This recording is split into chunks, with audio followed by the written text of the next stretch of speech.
నుంచే మనకు స్వేచ్ఛ లభించిన రోజు ఈ రోజు.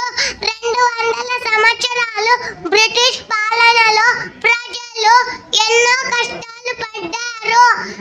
వీరిలో ముఖ్యంగా గాంధీజీ, జవహర్లాల్ నెహ్రూ, సుభాష్ చంద్రబోస్, ఝాన్సీ లక్ష్మీబాయి, అల్లూరి సీతారామరాజు మొదలైన వారు ఎంతో మంది ఉన్నారు. వీరిలో ముఖ్యంగా గాంధీజీ ఉప్పు సత్యాగ్రహం, క్విట్ ఇండియా ఉద్యమం ఎంతో మంది కృషి చేశారు. బ్రిటిష్ పాలన నుండి ప్రజలను బానిసత్వం నుండి విముక్తి చేయడం కోసం ఎంతో మంది కృషి చేశారు. నేటి బాలలే రేపటి పౌరులు. స్వాతంత్రం వచ్చిందని సంబరం పడకుండా మన వంతు సేవ చెయ్యాలని కోరుతూ ఒక చిన్న గేయం.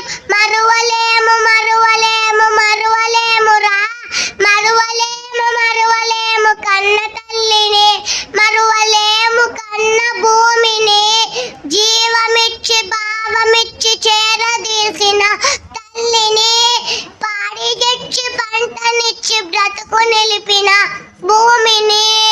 మరువలేము మరువలేము మరువలేమురా, మరువలేము మరువలేము కన్న తల్లిని, మరువలేము కన్న భూమిని, బ్రతుకు నేర్పి నీటి తెలిపి సాకినట్టి కన్న తల్లిని, తిండి ఇచ్చి బట్టనిచ్చి నీడ నొసగిన భూమిని.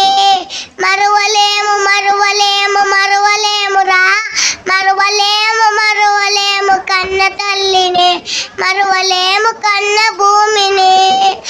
దయను చూపి బ్రతుకు నేర్పి దారి చూపిన తల్లిని, తిండి ఇచ్చి బట్టనిచ్చి నీడ నొసగిన భూమిని. మరువలేము మరువలేము మరువలేమురా, మరువలేము మరువలేము కన్న తల్లిని, మరువలేము కన్న భూమిని. వెలుగునిచ్చి విశ్వమందు విలువ గూర్చిన భూమిని. మరువలేము మరువలేము మరువలేమురా, మరువలేము మరువలేము కన్న తల్లిని, మరువలేము కన్న భూమిని.